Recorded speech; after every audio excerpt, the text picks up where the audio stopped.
안녕하십니까. 지금부터 여도는 하이데거의 존재와 시간 18번째 시간을 갖겠습니다. 오늘 7절에 거의 7절을 마무리 지을 가능성이 상당히 많은데, 어쨌든 7절이 A, B, C로 나눠져 있고요. 오늘은 C 조금 하다가 들어갔습니다, 여러분. C는 현상학의 성개념, 그죠?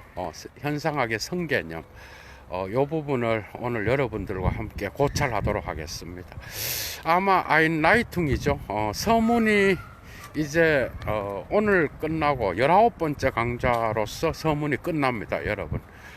그리고 이제 마침내 하이데거의 현존재 분석의 예비 분석, 세견의 존재, 그 다음에 현존재 분석으로 들어가는데, 마침내 하이데거 철학이 이제 나오는 거예요, 여러분. 자, 어쨌든 오늘 중요한 그러한 개념들이 나타나는데, 여러분들 예도와 함께 사유여행을 함께 해봅시다. 자, mit Richard Brauch 이렇게 시작합니다, 여러분. Muss nun der formale Phänomenbegriff zum phänomenologischen entformalisiert werden 이렇게 시작해. 자, 무엇을 고려하여 이제 형식적 현상 개념, 이 현상학적 현상 개념으로부터 탈공식화 되어야 하는가? 첫 번째 질문이에요. 여기서 탈공식화되다는 엔트포르말리지얼트인데, 여기서 탈공식화된다라는 거는 다른 말로 변화된다는 거겠죠, 그죠? 그래서 형식적 현상 개념, 이게 뭐죠? 이게 이제 기존의 존재론이 해왔던 통속적 존재론의 현상 개념이요. 여러분, 이런 게 어려운 거예요. 이런 걸 잡아내야 돼. 그게 뭐죠? 불게로 페노멘 베그리프인데, 이 통속적 현상 개념은 뭐죠? 존재자에 대한 어떤 그러한 현상 개념이에요. 그러니까 칸트가 칸트적으로 말하면은 감각 직관 형식인 시간과 공간, 그것 말고 거기에서 나타나는 그 존재자를 존재자를 바로 현상의 개념, 그죠? 에르샤이능의 개념으로 썼다라는 거. 그런데 사실은 그것을 나타나게 하는 거는 뭐죠? 시간과 공간, 형식이었다라는 거죠. 그런데 그러한 것뿐만 아니라 지금까지의 모든 현상 개념은, 철학에서 통속적 현상 개념은 존재자에 맞춰져 있었어요. 이해가 되죠? 그런데 이 통속적 현상 개념에 대비되는 게 뭐야? 현상학적 현상 개념이라고. 요게 이제 하이데거가 하려는 거예요, 요게. 그래서 변화될 수 있는 것, 형식적 현상 개념이 무엇을 고려하여 현상학적 현상 개념으로 탈공식화될 수 있는지, 되어야 하는지. 두 번째 질문은 어떻게 이 현상학적 현상 개념이 통속적 현상 개념으로부터 구별되는지, 어떻게 구별되는가. 두 가지 질문 계속 나갑니다. 현상학이 보게 한다고 말하는 바로 그것은 무엇인가? 현상학이 보게 하는 것은 뭔가? 이건 하이데거가 이제 질문하는 거예요. 자, Was ist es, was in einem ausgezeichneten Sinnephänomen genannt werden muss? 자, 현상이라고 어떤 빼어난 의미에서 현상이라고, 여기서 페노멘입니다. 현상이라고 언급 불리워져야만 되는 그것은 도대체 뭔가? 이제 하이데거의 그 통속적 개념 말고 현상학적 현상 개념에 도달했습니다. 바스 이스트 자이는 베젠나하, 그것의 본질에 따라서 볼 때 필연적으로 명백한 제시의 주제, 그건 도대체 뭔가? 이렇게 나가고 있습니다. 명백하게도 그건 뭔가 하면 우선 대개 자기를 보여주지 않는 그런 것. 여러분 정리하셔요.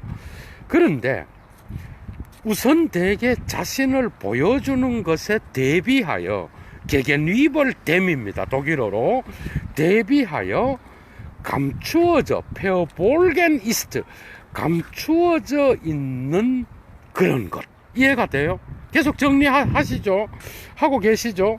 그러나 동시에 본질적으로 우선 대개 자기 자신을 보여주는 바로 그것에 속해 있는 그런 어떤 것. 자, 그래서 그것이 그 자신의 의미와 근거를 형성하도록 하는 그런 방식으로 자기 자신을 보여주는 그런 것에 속해 있는 것. 이게 뭐겠어? 이게 존재자의 존재지 뭐예요. 요거 정리하세요. 요게 이제 현상학의 현상 개념과 연결되어 있다 이 말이에요. 계속하면 명료해집니다. 그러나 어떤 배타적인 의미에 있어서 감추어진 채 머물러 있는, 숨겨진 채 머물러 있는 것, 또 다시 덮어 감춤 안으로 떨어지거나 혹은 위장된 채 자기를 보여주는 어떤 것, 이런 것들은 이런저런 존재자가 아니야. 오히려 앞에 놓여 있는 고찰이 보여주었듯이 이미 존재자의 존재입니다. 이거는 이해가 됐어요? 그러니까 통속적인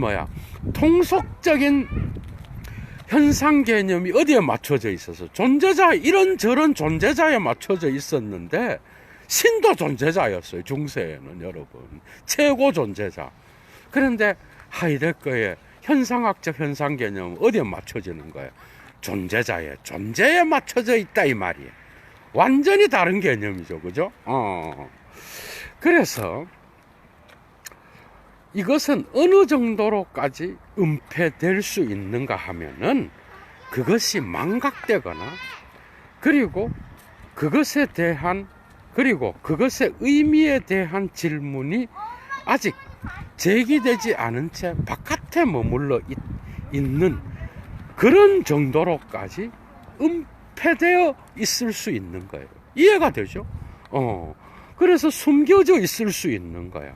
근데 그게 뭐예요? 존재자가 아니야. 존재자는 은폐되고 위장되고 그 다음에 묻혀지고 망각되고 이래 할 수가 없는 거야. 그러니까 이러한 세 가지 다의 현상학적으로 걸려 있는 거는 바로 뭐죠? 존재자예요, 존재. 그래서 우리는 존재 물음을 통하여 이거를 찾아 나가야 된다 이 말이에요. 이해가 되죠? 그러니까 은폐되고 탈은폐되는 건 존재자의 존재지 존재자 자체가 아니라는 거예요. 그런데 문제는 뭐죠? 여기에서 여러분들이 놓쳐서는 안 되는 게 존재자의 존재라는 거는 뭐죠? 그냥 존재가 아니라 하이데거한테서는 언제나 존재자의 존재야. 그런데 이 존재자의 존재가 현상학적 현상의 목표라고 하고 현상학적 현상의 의미라고 한다면 그러면 왜 존재자를 또 분석해야 되는 거야? 이 존재에 대하여 질문을 던지고 해석할 수 있는 존재가 바로 현존재이기 때문에 현존재, 탁월하게 빼어난 존재적이거나 존재론적으로 탁월하게 빼어난 이 현존재의 분석론을 해야 되고 이것으로부터 이 구성틀로부터 다시 존재 일반에 대한 의미를 물어야 된다 이 말이야. 이해가 되죠? 요렇게 나가는 거야. 그러니까 통속적 현상 개념과 그 다음에 하이데거가 하려고 하는 뭐죠? 현상학적 현상 개념이 이제 분명해졌어. 그죠? 자, 계속합니다. 그래서 따라서 빼어난 의미에서 그리고 그것의 가장 고유한 사태 내용으로부터 현상이 될 것을 요구하고 있는 바로 그것을 현상학은 대상으로서 주제적으로 손에 붙잡아 취했던 거야. 그러니까 그게 뭐야? 그게 바로 존재자의 존재라는 거예요, 여러분. 응? 그러니까 다시 합니다. 빼어난 의미에서 그것의 가장 고유한 사태 내용으로부터 현상이 되기를 요구하는 것. 그것은 현상학은 대상으로서 주제적으로 자기 자신의 소나기에 붙잡아 왔다는 거예요. 그게 바로 현상학의 존재 개념이다. 그러나 이 현상학 후설과는 다르게 나간다 이 말이에요. 이제 곧 나옵니다. 현상학은 존재론의 주제가 되어야 하는 바로 그것으로의 접근 방식이자 또한 바로 그것에 대한 증명하는 규정 방식이야. 그러니까 존재는 존재인데 대가리 속에 있는 게 아니라 이제는 그 존재가 세계 안에서 어떻게 자신의 존재 방식을 통하여 자기의 존재 의미를 드러내는지, 그 존재자가 대가리 속에 들어온 게 아니라 바깥에서 세계와의 관계 안에서 어떻게 자기 자신을 드러내고 그 존재자가 자기 자신에게서 자기 자신으로부터 자신을 보여주는지, 여기에 초점이 맞추어서 하이데거가 후설과는 다르게 분석해 나가겠다 이 말이에요. 그래서 해석학으로 변질됩니다, 여러분. 그래서 이 현상학은 해석학이 되어야 된다라고 이야기한다라는 거 이제 곧 나옵니다. 자, 그래서 존재론의 주제는 뭐예요? 존재지 뭐예요? 그런데 이 존재론은 오직 현상학으로서만 가능한 거예요. 왜죠? 그 존재가 자기 자신에게서 자신을 보여주니까 그 보여줌은 현상학으로서 가능하다. 이제 이해가 되죠?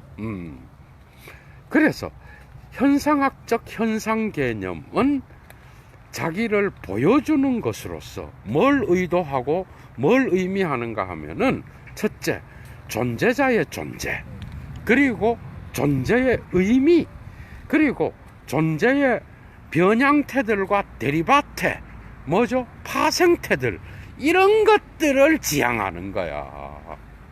존재자가 아니라 자기를 보여주는 것으로서 현상의 현상학적 개념은 존재자의 존재, 두 번째, 그 존재의 의미, 세 번째, 그 존재의 변형태들, 모디피카치오넨, 네 번째, 데리바테, 변형태, 이런 것들을 마이넨, 가리킨다라는 거, 의도한다라는 거, 의미한다는 거. 계속합니다. 그리고 자기를 보여주는 것은 어떤 자의적인 것도 아니요, 또한 칸트가 사용했던 에얼샤이넨과 같은 그런 것도 아니야. 이제 앞에서 했죠, 여러분. 다 들어오죠, 이제. 자, 그렇다 그러면 계속 나갑니다. 자, 존재자의 존재는 각기 그때마다 그런 어떤 것이 될 수가 없어. 이해가 돼요? 그런 어떤 것이 될 수 없어. 곧 그 배후에서 칸트가 말했던 나타난, 에얼샤인트 하지 않는, 나타나지 않는 그런 어떤 것이 그 배후에 서 있는 그런 어떤 것이 될 수가 없는 거예요. 그러니까 칸트적 의미로 어떤 존재자의 배후에서 그 배후에 함께 어떤 존재자의 배후에 본질로서 나타난다든지, 아니면은 그 어떤 것이 그 배후에서 나타나는 그런 방식으로 존재자의 존재는 현상하지 않는다는 거예요, 지금. 그거를 거부한다 이 말이야. 계속합니다. 현상학의 현상들 배후에는 본질적으로 다른 어떤 것이 서 있는 것이 아니라, 그죠? 현상들 배후에는 바로 현상이 되어야 하는 바로 그것이 감추어져 있을 수 있는 거야. 그러니까 현상이 되어야 하는 게 뭐예요? 그 배후에 다른 게 있는 게 아니라 존재자의 존재가 서 있다 이 말이에요. 아주 중요한 거를 우리가 구분했죠, 그죠? 그래서 바로 현상이 우선 대개 주어져 있는 게 아니야. 그게 칸트와 후설적으로 인식론적으로 우선 대개 주어져 있는 그런 것이 아니기 때문에 그것은 현상학을 필요로 하는 거예요. 그래서 주어져 있는 대가리에 들어온 이런 게 아니고 그것이 아니라 그것이 자기 자신에게서 자기 자신을 보여주는 그런 방식으로 존재론적으로 현상하는 방식을 나타내는 것은 어떤 것에 배후의 존재가 숨어 있다든지 어떤 배후를 파헤쳐 갖고 그 배후에 뭔가가 있다 이렇게 이야기해서는 안 된다는 거예요. 지금 하이데거는 그런 건 안 돼.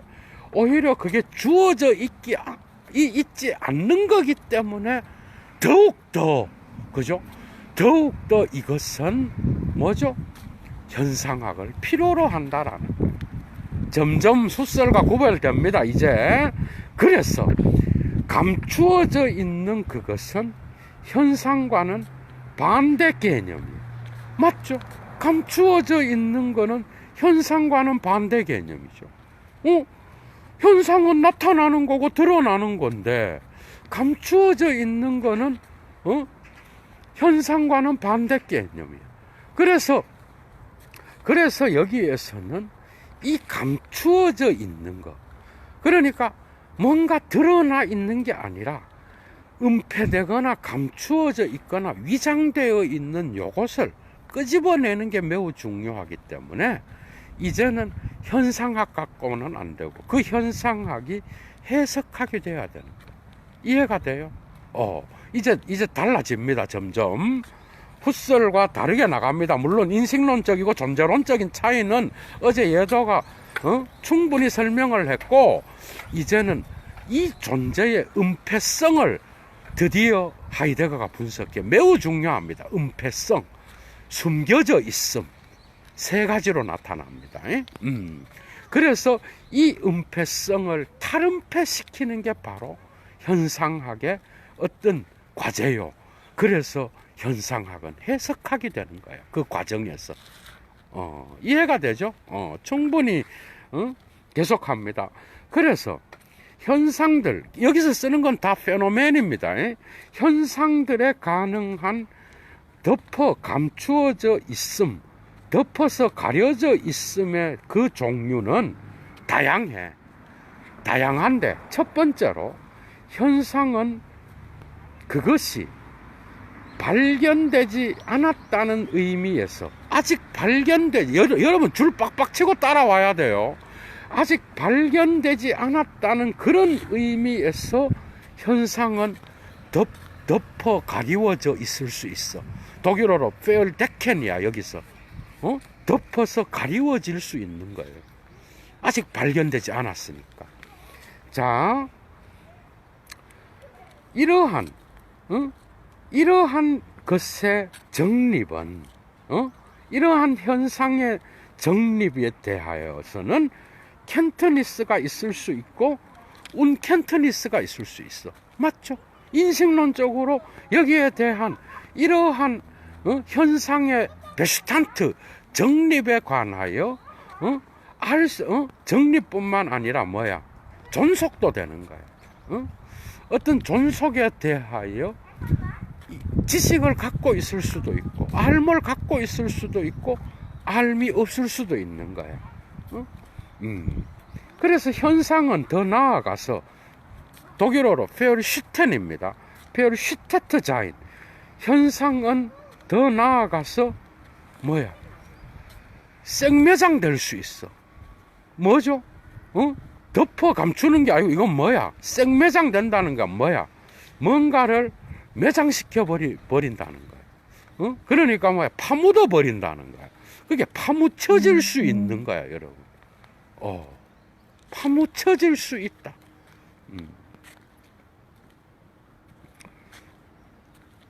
이 안에서는 다음과 같은 게 놓여 있는데 그것이 우선적으로 발견되었어. 처음에는 발견되었다가 그러나 또 다시 덮어 감추임으로 떨어졌어. 그게 바로 파묻혀 있다라는 의미라. 맞죠? 발견되었다가 다시 덮어서 가리워짐으로 떨어져 버렸어.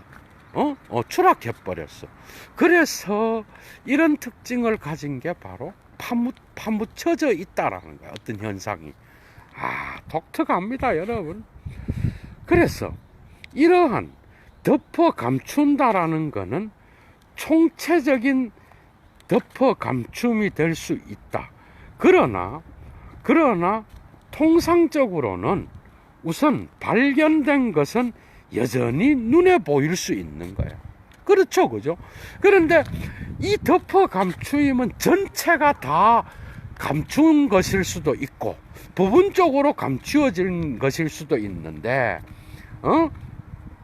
우선 앞서 발견된 것은 보통 어떤 가상으로서, 여러분, 그래서 완전히 계시되어서 드러난 게 아니라 그림자와 같이 샤인, 가상으로서 여전히 눈에 보이는 경우가 대부분이라는 거예요. 전체가 다 덮어서 페얼데쿵 가리워질 수도 있지만 참 진짜. 그래서 줄 빡빡 치십시오. 여기서 독일어로 읽어드릴게. 비필 샤인 예도호 조필 자인 이래 나와 있어. 비필 샤인 예도호 조필 자인 뭐예요? 하지만 가상이 존재하는 그만큼 존재가 존재하는 거예요. 이해가 돼요? 가상이 없는 건 없는 거예요. 그게 가상이 있는 것만큼 존재도 존재하는 거예요. 그게 그 존재는 언제나 가상을 포함하는 거야. 마치 무슨 고대 중세론과 고대 존재론과 중세 존재론을 야기시키죠. 모든 존재는 비존재를 포괄하잖아, 여러분. 그러니까 여기서 하이데거는 모든 존재는 가상인 경우에만 존재가 될 수 있는 거예요. 이해가 돼요? 뭐죠? 음폐와 탈음폐의 변증법을 야기시키는 그런 이중적 운동에 들어가지 않는 존재는 세상에 없다라는 거, 여러분. 그걸 꼭 기억하셔야 됩니다. 이러한 위장으로서의 덮어 감추는 거, 독일어로 디저 페얼데쿵 알스 페얼슈텔룽, 위장한다는 거야. 위장으로서의 이러한 덮어 감추는 것은 가장 빈번하고 가장 위험한 거야, 여러분. 왜냐하면 여기에서는 기망과 잘못 인도함의 어떤 그러한 가능성들이 특별하게 끈덕지게 나타나는 거예요. 위장으로서의 덮어 감춤이. 이게 가장 위험하고 빈번하게 나타나는 건데 조심해야 된다, 이 말이에요. 이런 것 때문에 해석하기 필요한 거예요. 현상학과 안 되는 거예요, 여러분. 현상했다? 그래서요라는 건데. 이런 덮여져 있는 거를 끄집어내야 되잖아요, 여러분. 그래서 프로이트 역시도 표상으로 드러난 무의식 속에 감추어져 있는 거를 바깥으로 끄집어내는 거 아니야, 보여진 표상을 통하여. 그래서 리케르가 자기의 그 프로이트 연구에서 리케르가 무의식은 해석학이라고 그랬어요, 여러분. 사실 이거는 계보학적 해석인 누구야? 니체의 영향이 있는 거예요, 이런 거 다.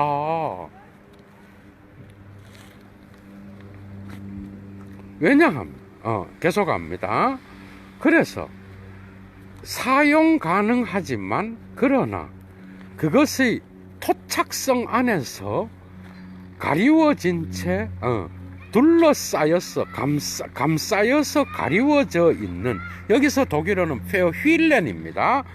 가리워져 있는 존재 구조들과 그 구조들의 개념은 오직 하나의 체계 내부에서만 그 정당성을 요구하고 주장하는 거예요.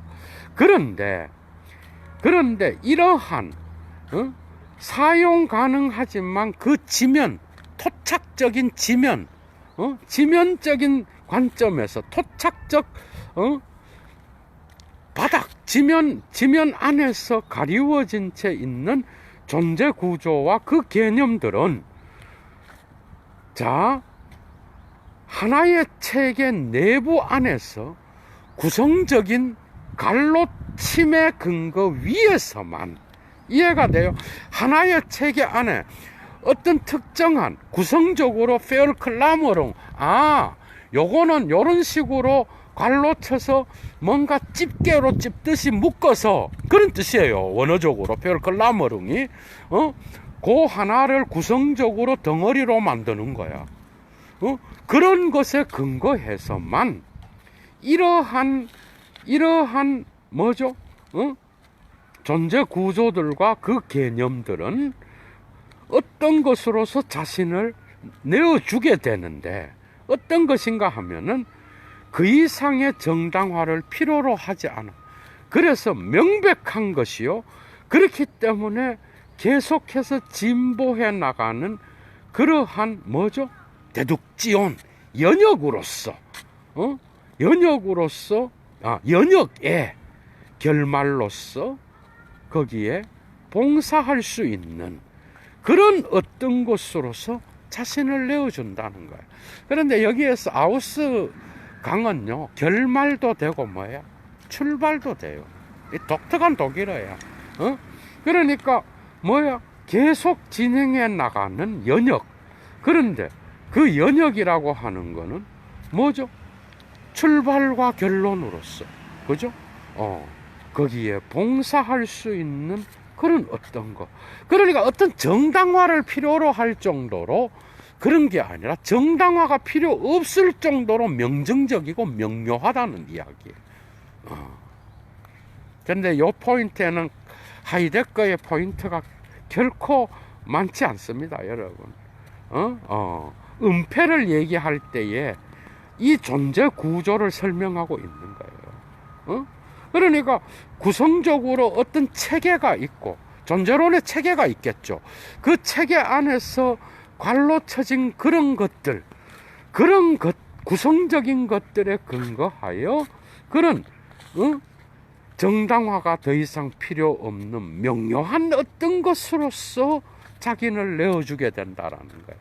그 과정으로서 가기 위해서는 아주 엄청나게 먼 해석학적 길이 요구된다 이 말이에요. 자, 이건 뭐야?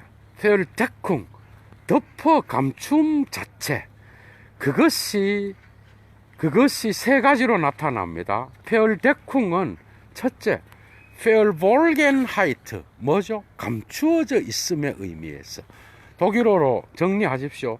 두 번째, 페얼슈퉁, 뭐죠? 파묻어 버림의 의미에서. 세 번째, 페얼슈텔롱, 뭐죠? 위장의 의미에서 그것이 파악될 수 있지만 이 페얼데쿵, 이 세 가지의 의미를 가진 이 덮어 감춤 자체는 또다시 이중적 가능성을 갖고 있는데 우연한 덮어 감춤이 있고 필연적인 덮어 감춤이 있어.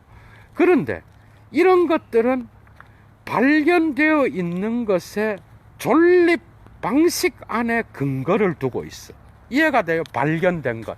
우리가 눈으로 어떤 것이 발견된 것의 존립 방식에 근거하고 있는데, 그래서 필연적인 것과 우연한 것들이 두 개로 나누어진다 이 말이에요. 그런데 모든 근원적으로 길어내어진 현상학적 개념과 명제는 함께 나누어진 진술로서 언제나 뭐죠? 이게 중요한 거예요. 인델 메클리카이트 델 엔트 알퉁, 변화되어서 퇴화하는 거예요. 엔트 알퉁. 그러니까 어떤 종이 변화를 통하여 퇴화되어서 퇴색되는 거야. 그래서 퇴화의 가능성 안에 놓여 있는 거야. 그러니까 퇴화의 가능성 안에 놓여 있어서 이것은 움직이는 거라는 거예요. 이 존재는 그냥 가만히 있는 게 아니야. 이해가 되죠, 이제? 움직이고, 과거 속에 묻혀 있을 수도 있고, 보이지 않을 수도 있고, 무의식처럼, 그냥 아예 전문적인 해석이 아니고는 아예 그 의미를 못 드러내는 것도 있고, 지금 그 얘기예요. 엄청 다양한 것들을 지질학적, 지층학적으로 지금 하이데거가 설명하는데, 이런 부분들은 계보학과 비슷하게 갑니다, 여러분. 이해가 돼요? 이런 부분들이. 자, 그런데 이러한 근원적으로 길어내어진 현상학적 개념과 명제는 비어있는, 여러분, 비어있는 이해 속에서 전달되고, 그래서 그것의 토대성, 토양성을 상실하고 공중에 붕 뜬 논제가 될 수 있는 거예요. 이해가 돼요? 어떤 토양이 있다고, 전제론적인 그 토양을 잃어버리니까 뭐야? 기반을 잃어버리는 거죠. 그러니까 프라이 슈베벤데 공중에 붕 떠 있는 태제가 될 수 있는 거예요. 그러니까 인식론적인 게 결코 아닌 거야. 이해가 돼요? 뭔가 명징하게 드러나서 뭔가 붙잡히고 이런 게 아니라고. 존재 자체는, 존재자의 존재는 파묻혀 있을 수도 있고, 그래서 그 확정된 그 개념도 언제든지 비어있는 이해 속에서 전달되어서 뭐죠? 잘못된 공중에 지면성을 잃어버렸어. 땅으로부터 뽑혔어. 그래서 보덴슈텐디카이트를 상실했어. 그래서 공중에 붕 뜬 프라이 슈베벤데 하늘에 붕 떠다니는 그러한 논제가 될 수도 있다, 이 말이야. 그래서 근원적으로 손에 붙잡을 수 있는 그리피겐, 바로 그런 것에 딱딱해짐, 그리고 손에 붙잡히지 않으면 언제나 현상학 자체의 구체적인 과제에 놓여져 있는 거예요. 그래서 현상학이 필요한 거야. 그래서 존재는 손에 붙잡히지 않게 딱딱해지고 굳어질 수 있고, 그죠? 그래서 변화되어서 고고학에서와 같이 고고학자들이 땅 속에서 뭔가를 파내서 그것의 증거물을 수집하여 그것들을 의미를 밝혀내듯이 존재의 의미를 되찾는 것도 이러한 다양한, 그냥 드러나는 게 아니야. 그냥 가만히 있는데 막 드러나. 이게 아니고, 이러한 은폐와 탈은폐의 운동을 통하여, 그죠? 이 은폐된 것들을, 광부가 땅 속에 있는, 석탄을 캐듯이 그렇게 길어 올려야 된다라는 거야. 이해가 돼요? 그래서 이 존재의 구조는 이러한 특징을 갖고 있다, 이 말이에요. 그래서 우리가 그런 것들을 파묻혀 있는 거를 파내기도 하고, 그 다음에 감추어져 있는 거를, 그 다음에 드러내기도 하고, 위장되어 있는 거를, 저게 왜 위장되어 있는지의 그 의미를 추적해서 파헤치기도 하고, 이게 바로 현상학의 과제다, 이 말이야, 여러분. 그래서 후설과 다르게 갑니다. 계속 갑니다. 그리고 어려운 점은, 이 연구가 어려운 이유는 자기 자신에 대항하여 그런 것들을 긍정적인 의미 안에서 비판적으로 만드는 것에 서 있다, 이 말이야. 그러니까 자기의 현상학은 그냥 뭔가가 드러내는 대로 기술을 하는 게 아니에요. 기술적인 현상학처럼 그런 게 아니고, 자기는 그런 것들을 어떻게 은폐되어 있는지 그런 것들을 비판적으로 해체하는, 그래서 다시 해석하는 그러한 현상학이다, 이 말이에요. 완전히 다른 이야기예요, 그죠? 비판하는 거예요. 비판적으로 해체하는 거야. 그래서 다시 재구성하고 다시 그 존재가 드러날 수 있게끔 그 의미를 읽어내는 거라고. 그래서 현상의 양태 안에서 존재와 존재 구조의 만남의 방식은 여러분, 만남의 방식이야. 만남의 방식. 대가리 속에서 나타나는 게 아니라 존재론적으로 만나는 거예요. 그리고 존재 구조의 만남의 방식은, 그런데 이런 것들은 현상의 양태 안에 있는 거예요. 그런데 이 방식은 현상학의 대상들로부터 획득되어야 되는 거예요. 맞죠? 현상학의 대상들로부터 획득되는 거야. 그 대상이 뭐야? 현상학의 대상인 존재와 존재자들의 관계겠죠. 뭐. 그것으로부터 획득되는 거야. 존재자의 존재로부터 획득되는 거예요. 이런 것들이. 자, 그렇기 때문에 이 분석의 출발은 현상애로의 접근, 그리고 지배적인 감추어져 덮어 감춤을 통과하는 그런 것과 같이 이 현상의 출발은 바로 뭘 요구하는가 하면 고유한 방법적 확보를 요구하는 거예요. 그 방법적인 게 뭐죠? 이걸 하기 위한 방법적인 거를 지금까지 우리가 했잖아. 그게 현상학의 성개념이에요. 그게 해석학이고 존재론이에요, 여러분. 계속 갑니다. 자, 후설의 용어가 나옵니다. 현상들을 원본적이고 직관적으로 파악하는 거. 여러분, 이 원본적, 직관적, 여러분 아시죠? 원본이 뭐야? 복사가 아니라는 거예요. 본질 직관이지 뭐야? 원본적이고 직관적인 현상의 파악과 현상을 해명한다는 이념 안에서 이게 후설의 현상학의 이념이지 뭐. 그 이념 안에는 우연적이고 직접적이고 아무 생각 없이 보는 그러한 샤오엔스, 그렇게 보는 것의 순진함에 정반대가 놓여 있다는 거예요. 이해가 돼요? 여기서 이제 후설이, 근데 후설을 깔 때는 아주 부드러워요, 하이데거는. 상당히, 그죠? 이해가 안 돼. 칸트는 대놓고 막 까거든. 그럼 이게 뭐야? 우연하고 직접적으로 보는 거. 본질 직관이에요. 노예인의, 그리스의 노예인의 개념으로부터 노예마 노예시스가 나오잖아, 여러분. 그 사태의 존재 구조를 직접적으로 보는 거야, 여러분. 그래서 거기로부터 본질적인 것, 거기로부터 공통이 될 수 있는 형상을 직관하는 거예요. 원본을 보는 거예요. 복사가 아니야. 이것도 플라톤의 영향이 있는 거예요, 여기도. 이념이든 논리 연구든, 특히 논리 연구. 여러분, 뒤에 후설 나와요. 조금 뒤에 나와. 이 연구는 후설이 아니었으면 불가능하다. 이러면서 딴 얘기하고 앉아있잖아, 지금.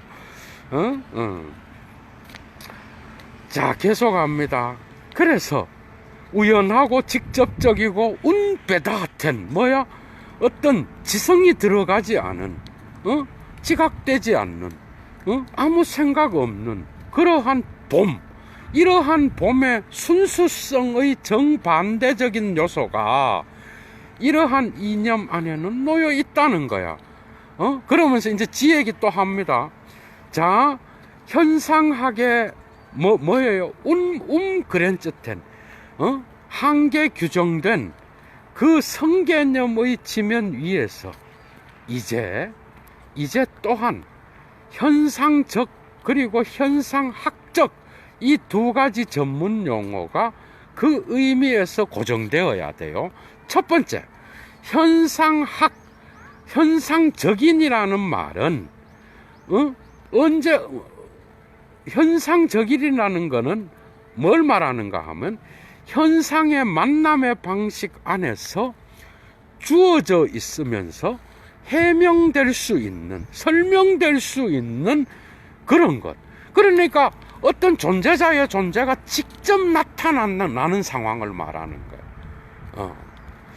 맞죠? 만남의 방식 자체를 말하는 거예요.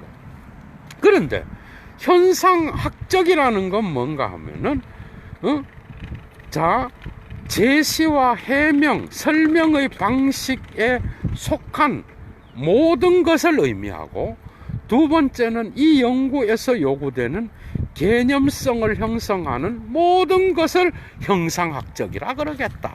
그러니까 자기가 현상학적이라는 건 결국 자기가 앞에서 썼던 존재론적, 실존론적 개념과 같이 가고요.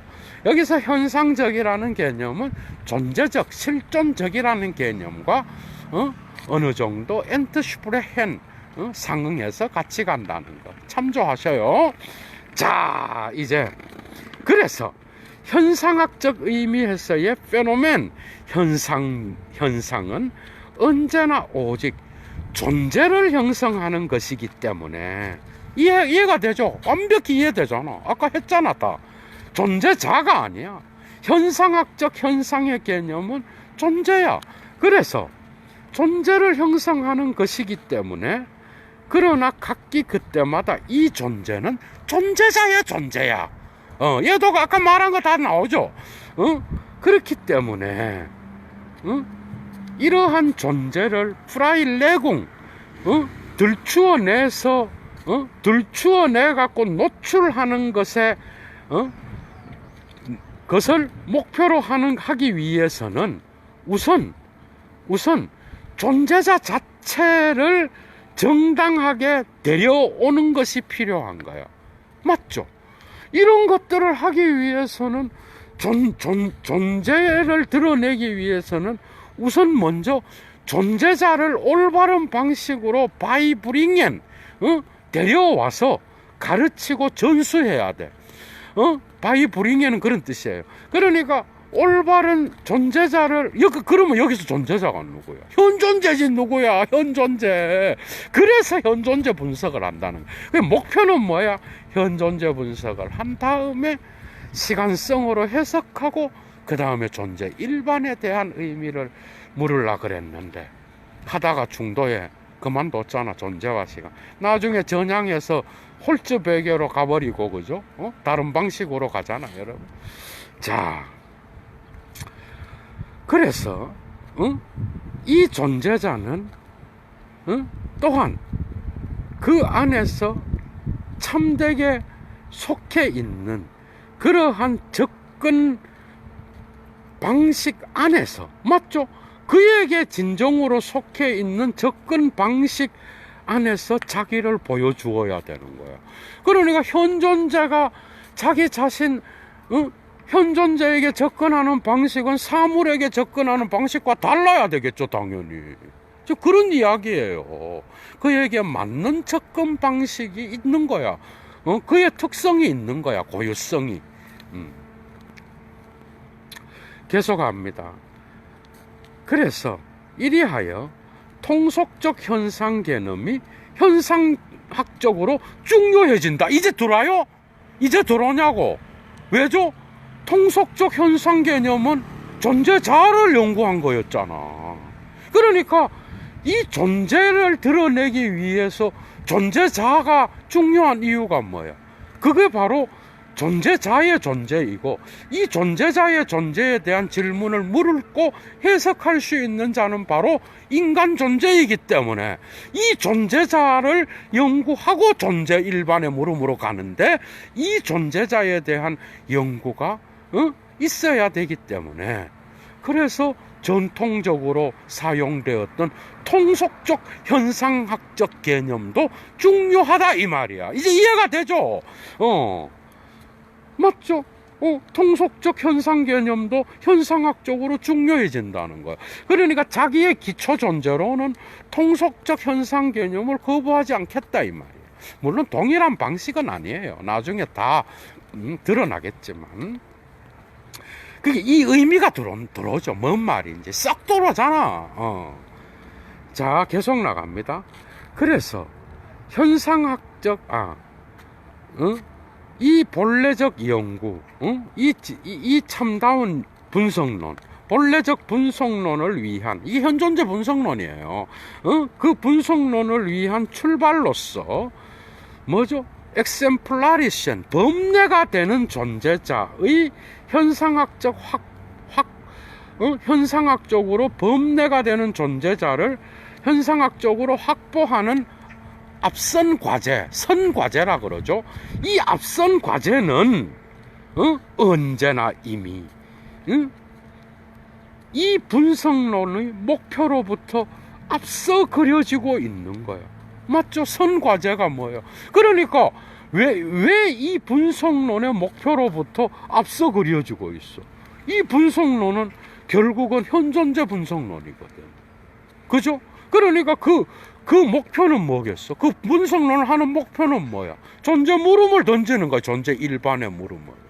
그러니까 거기로부터 왜 존재자의 분석, 존재 자체가 아닌 존재자의 분석으로 출발점을 삼는지, 그 범례적 존재자를 왜 현존재로 선택했는지, 이 분석론의 목표 안에는 이미 이런 것을 하는 선과제가 이미 설명되고 앞서 그려 윤곽 잡혀져 있다라는 거예요. 당연한 거죠. 연결되어 있지. 현존재 분석론과 존재 일반의 질문은요. 자, 이제 거의 다 끝났습니다. 사태적으로 자, 할티 게논맨 사태 내용적으로 취해서 보면 현상학은 존재자의 존재에 대한 학문이다. 이제 들어오죠. 이제 들어오지. 존재자의, 왜 현상학적 현상의 개념은 존재자의 존재라 그랬잖아요. 아까 존재자가 아니에요. 그렇다 그러면 사태 내용 쪽으로 취해서 볼 때 현상학은 바로 존재자의 존재에 대한 학문, 곧 존재론이다 이래 되는 거야, 여러분. 이해가 돼. 훗살과 갈라지는 지점이야. 그러니까 곧 존재론이다. 그런데 주어져 있는 이 존재론의 과제들을 설명하는 것에 있어서 기초 존재론, 곧 존재론적이고 존재적으로 빼어난 존재자, 곧 현존재를 주제로 갖고 있는 그 기초 존재론의 필연성이 뭐야? 발언해 나온 거예요. 이해가 됐죠? 발언됐다라는 거야, 그게.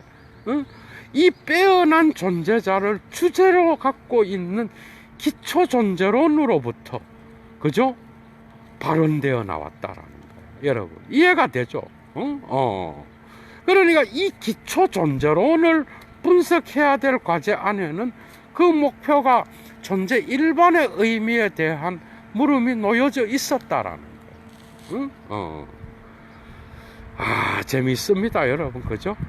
주어져 있는 존재론의 과제에 주어진 설명 속에는 이 기초 존재론의 필연적 특징이 밝혀져 나왔다라는 거, 발언해 나왔다, 튀어나왔다라는 거. 자, 어떤 방식인가 하면 그것이 가장 중요한 문제, 독일어로 카르디날 프로블렘입니다. 1차적 문제. 여러분, 이 카르디날은 라틴어 계열의 단어인데 명사로는 뭐죠? 추기경이란 뜻이야. 형용사로 주요한 이런 뜻이죠. 그러니까 제1차적으로 중요한 문제, 곧 이 문제는 뭐예요? 존재 일반에 대한 질문 앞으로 그것이 자신을 데려오는 그런 방식으로 기초 존재론의 필연성이 기결되어 나온 거예요. 맞죠? 이건 뭐죠? 존재 일반의 의미의 목표 위에서 현존재 분석론의 기초 존재론이 출발점으로 정해졌다는 거야.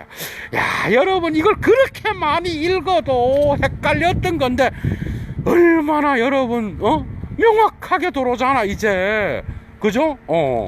그래서 그 출발점으로서 기초 존재론인 현존재의 예비 분석론을 하는데 그 현존재를 둘러싸는 그 환경으로부터 출발하려 그러면 바로 그 세계 내 존재로부터 출발해서 현존재 분석론으로 가는 거예요, 여러분.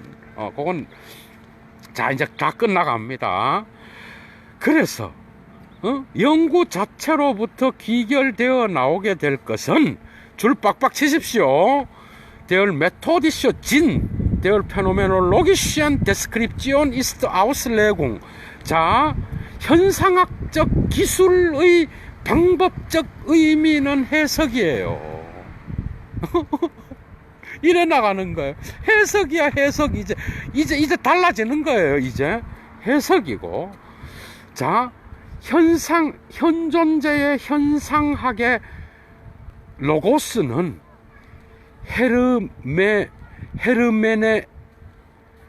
헤르메뉴에인도 되고 헤르메네우에인도 돼. 그러니까 해석하다를 의미하는 그리스어 헤르메네우인의 특징을 갖는데 바로 이 해석을 통하여 현존재 자체에게 속하는 존재 이해의 본래적 존재 의미와 그것에 고유한 존재의 근본 구조들이 알려지게 되는 거예요. 방법은 뭐야? 그냥 현상학이 아니에요. 그냥 헛소리 현상학이 아니에요. 해석학이라는 거예요, 여러분. 뒤집어져 버린 거야, 여러분. 해석학이라는 거야. 여기에 니체의 영향이 있다는 거예요, 여러분. 이해가 됐어? 각주 하나 안 쓰지만 해석으로 간 이유가 뭐겠어요? 자, 계속합니다. 그래서 현존재의 현상학은 그 단어의 근원적인 의미에서 헤르멘노이틱 해석학이다. 여러분, 여기서 이제 완전히 하이데거적인 게 나오는 거야. 완전히 갈라서는 거예요. 완전히 갈라서 이제 해석학이다. 그런데 그 단어의 근원적인 의미에 따라서 볼 때 그 현존재는 해석의 인물을 나타내고 표시하는 거예요, 여러분. 맞죠? 현존재는 자기 자신의 그러니까 여기서 이중적인 해석학이 나타나는데 현존재는 자기 자신의 실존 방식이 해석학적이라는 거, 첫째. 두 번째, 이러한 분석론을 수행하는 철학자인 하이데거 역시도 이 현존재 분석론을 전체적으로 다루는데 해석학적으로 접근하겠다. 그런데 이 두 가지의 넓은 의미는 후자겠죠. 그런데 좁은 의미의 현존재는 언제나 이미 실존하면서 해석하는 존재다라고 하는 이 좁은 의미의 그 해석의 의미를 지금 이야기하는 거예요. 그게 현존재는 존재하면서 해석하는 존재로서 해석의 인물을 언제나 표시하는 존재자라는 거예요. 맞죠? 두 가지 의미로 해석학을 쓰는 거예요, 여러분. 이런 것도 중요한 구분이겠죠. 거의 다 했습니다. 거의 다 왔어요. 그래서 이제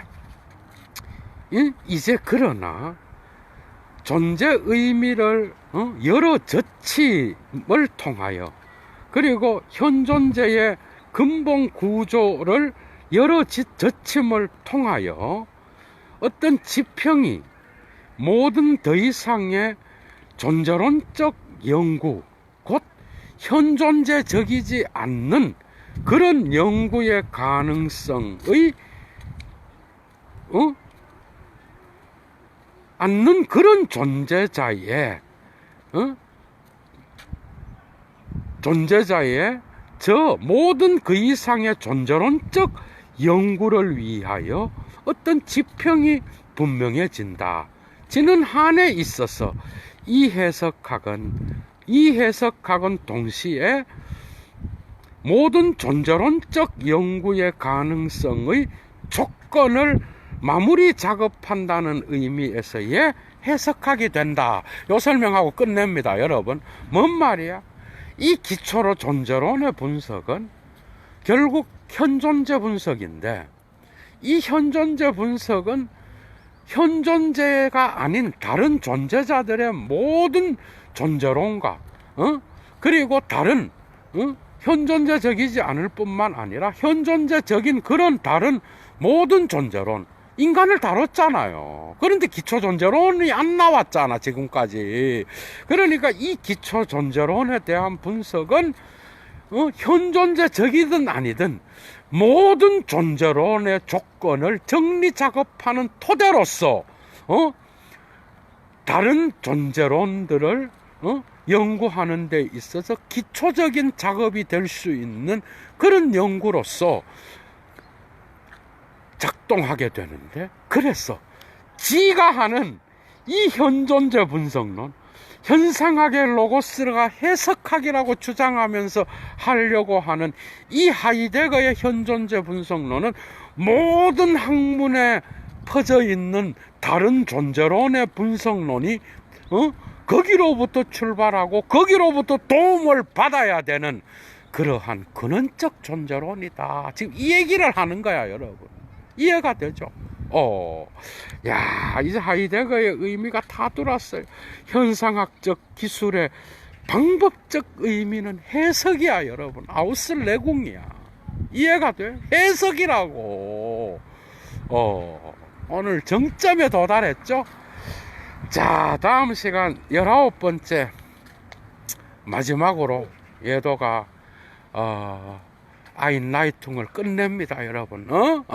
정말 역사적인 순간입니다. 단 2주도 안 된 10일 만에 이 엄청난 아인라이퉁을 끝냈어요, 여러분. 거기도 그래서 아마 내일 19번째 예도가 선거를 하고 아마 강의를 할 것 같습니다. 그리고 이제 그 다음부터 뭐죠? 이제 하이데거의 자기의 철학으로 들어가는 거야. 지금까지 서문이야, 서문. 어떻게 이제 그 엄청난 인데어 벨트 자인이 나오는 거야, 이제. 포스트 모던이 열려지는 순간이, 그죠? 나타나는 거죠, 여러분. 재밌었죠? 예도는 물러갑니다. 좋아요와 구독은 이런 강의를 들으면서, 예도가 이상하게 이 존재와 시간에서는 그 얘기를, 이게 앞으로 100회를 가야 되거든, 여러분. 100회를 가야 되는데 중간에 그냥 지쳐갖고 그래서 뭐 아무 개념 없이 그냥 멍하게 이래갖고 안 돼요. 100회를 가는 거는, 여러분, 예도가 얼마나 앞에서 물론 뭐 강의를 하는 건 어렵지 않아요. 다 돼 있는 걸 하는 거니까. 그런데 그래도 얼마나, 그죠? 이 강좌를 하기 위하여 그래도 사유를 정리하고, 그죠? 1시간 정도 정리합니다, 제가. 정리하고 그렇게 하겠어, 여러분. 그죠? 그러니까 여러분들이 예도를, 그래서 존재와 시간은 계속 얘기하게 되네요. 그냥 넘어갈 수가 없어. 왜? 가격을 매길 수 없는 강좌들이거든. 1차 자료는, 여러분. 이거는 석박사가 문제가 아니에요, 여러분. 찾아보라니까. 그래서 얘기를 안 할 수가 없는 거야. 솔직하게 말하면. 좋아요와 구독 잊지 마시고요. 그리고 가능하신 분은 예도TV를 후원해 주시기 바랍니다. 예도는 물러갑니다. 좋은 하루 되십시오. 주스.